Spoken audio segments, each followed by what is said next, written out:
اعوذ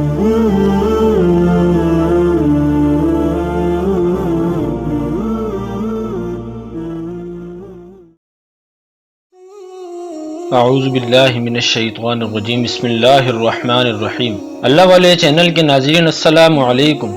اللہ والے چینل کے دوستو، آج ہم آپ لوگوں کے لیے ایک نئی ویڈیو کے ساتھ حاضر ہوئے ہیں۔ دوستو، آج ہم آپ کو بتائیں گے یہودی کون ہیں اور یہ چاہتے کیا ہیں، ان کے سینوں میں کون سے راز دفن ہیں، تابوت سکینہ کیا ہے اور آثار قدیمہ کی تلاش میں یہودی کیا ڈھونڈتے پھرتے ہیں۔ ان سب سوالوں کا جواب آج آپ کو اس ویڈیو کے اندر دیں گے۔ تو دوستو، اس ویڈیو کو آخر تک دیکھیے گا اور ویڈیو پسند آتے ہیں تو کمنٹ کریں اور لائک کریں تاکہ ایسی اسلامک معلوماتی ویڈیو آپ لوگوں کے لیے لے کر آئیں۔ دوستو، چلتے ہیں ویڈیو کی طرف، لیکن اس سے پہلے چینل کو سبسکرائب کر دیں، بیل آئیکن کو ضرور پریس کریں تاکہ ایسی تمام ویڈیوز کا نوٹیفیکیشن آپ کو مل جائے۔ تو دوستو، یہودی دراصل ایسی بدبخت قوم رہی ہے جس نے ہزاروں سال اپنی زندگی اللہ تعالیٰ کی نافرمانی میں گزاری ہے۔ حضرت یعقوب علیہ السلام کے دور سے بنی اسرائیل نامی اس قوم کا آغاز ہوا اور یہ قوم مسلسل بغاوت، سازش اور فساد کا علمدار بنی رہی۔ رب کائنات نے بھی اس قوم پر متعدد بار لعنت کی ہے۔ اسرائیلیوں کی مقروض فریب کی پوری تاریخ رقم قرآن کریم میں اخذ کی گئی ہے۔ اللہ تعالیٰ نے ایک طویل چارشیٹ ان کے نام سے مرتب کی ہے، جس کے بعد اس قوم کو قیادت کے منصب سے منزول کیا اور بدلے میں مسلمانوں کے اس کے مقام پر فائز کیا۔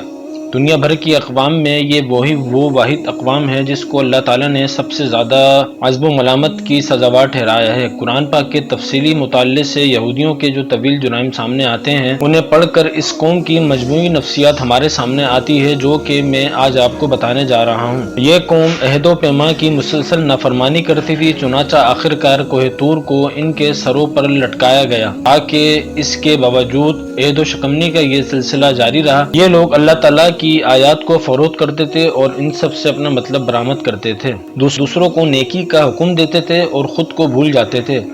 آل فرعون کے ظلم سے نجات پانے اور سمندر میں سے راستہ مہیا کیے جانے کے باوجود وہ اپنے پروردگار کے مسلسل ناشکر گزار بنے رہے۔ موسیٰ علیہ السلام سے کوہ طور پر جانے اور اللہ تعالیٰ سے مسلسل ملاقات کے بعد وہ بلا وجہ بچڑے کی پرستش میں لگ گئے۔ اللہ پاک نے انہیں گائے ذبح کرنے کا حکم دیا، وہ بہت جھٹپٹائے اور حضرت موسیٰ علیہ السلام سے 5 دفعہ مطالبہ کیے کہ وہ اپنے رب سے اس کے بارے میں ٹھیک حکم لے کر آئیں، محض وہ اس لیے گائے کی ذبح سے کسی طرح سے بچ سکیں۔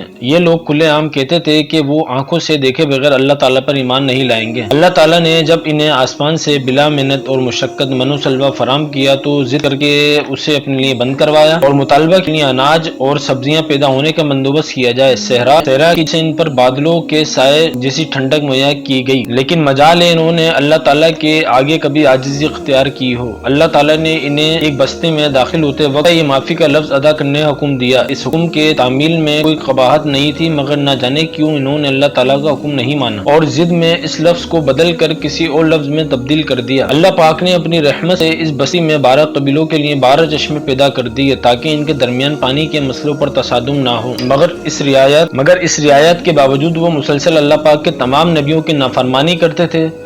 آسمان سے بھیجے گئے پیغمبروں کو قتل کرنے اور انہیں پھانسی پر لٹکانے کے لیے بھی ان کے درمیان کوئی اور نہ تھی۔ حضرت یحییٰ علیہ السلام کا سر قلم کروا دیا، ایک نبی کو کنویں میں الٹا لٹکا کر چھوڑ دیا۔ حضرت عیسیٰ علیہ السلام کو تخت دار پر پہنچانے کی سازش میں پیش رہے، کہتے تھے پیغمبری صرف بنی اسرائیل کی نسل کے لیے وقف ہے، اس لیے بنی اسماعیل کے پیغمبر صلی اللہ علیہ وآلہ وسلم پر ہرگز ایمان نہیں لائیں گے، اور حضرت جبرائیل علیہ السلام کو اپنا دشمن نمبر 1 قرار دیتے تھے، اس وجہ سے کیونکہ وہ وحی کے ذریعے ان کے بقول حضرت جبرائیل علیہ السلام نبوت کے لیے کسی غلط ہستی کا انتخاب کیا ہے، نعوذ باللہ، اور کیونکہ ان کے بقول وسلم کی مجلس میں اگر ان کے کسی فرد کے منہ سے سچی بات نکل جاتی تو وہ اسے واپسی میں اسے برا بلا کہتے تھے۔ بڑے دعوے سے کہتے تھے کہ اگر وہ اللہ تعالیٰ کے چھپتے اور دوزخ کی آگ انہیں کبھی نہیں چھوئے گی۔ ان کو آپس کے اختلافات بھی شریک تھے، باہمی قتل و غارت کرتے تھے اور قبیلوں کو ان کی بستیوں سے نکال دیتے تھے، جیسا کہ اب انہوں نے مسلم فلسطینیوں کے ساتھ کیا ہے۔ نبی کریم صلی اللہ علیہ وسلم کے آنے سے پہلے یہ لوگ ایک نبی کی پیشن گوئیاں کرتے تھے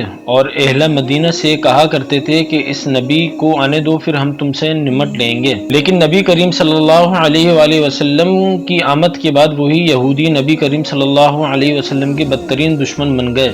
یہ لوگ جادو سیکھتے اور سکھاتے تھے اور اس جادو سے میاں بیوی کے درمیان تفرقیاں ڈالتے تھے۔ جادو کو حضرت سلیمان علیہ السلام سے منسوب کرتے تھے، حالانکہ قرآن کریم میں ہے کہ ان کا جادو سے دور دور تک کوئی واسطہ نہیں۔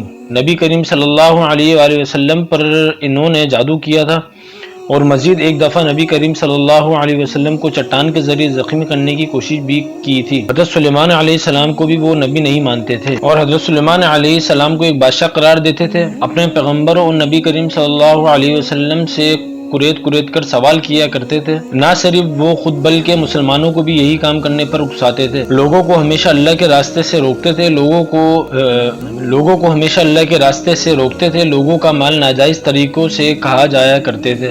انہوں نے 2 دفعہ زمین پر فساد عظیم برپا کیا ہے، دوسروں کی بیویوں کو تانگ جھانک کیا کرتے تھے اور ان سے خود اپنی بیٹیوں اور بہنوں سے نعوذ باللہ بدکاری کرنے کے الزام بھی لگاتے تھے اور ذرا بھی شرم محسوس نہیں کرتے تھے۔ جب سیدنا موسیٰ علیہ السلام نے یہودیوں کو فلسطینیوں کے حکمرانوں کے خلاف جنگ کرنے کا حکم دیا تو انہوں نے جواب دیا، اے موسیٰ، ہم وہاں ہرگز داخل نہیں ہوں گے جب تک وہ لوگ وہاں موجود ہیں، آپ جائیں اور آپ کا رب جائے، ہم تو بہرحال یہیں رہیں گے۔ دوستو، یہ سورۃ مائدہ کے اندر آیت نمبر 24 کے اندر موجود ہے۔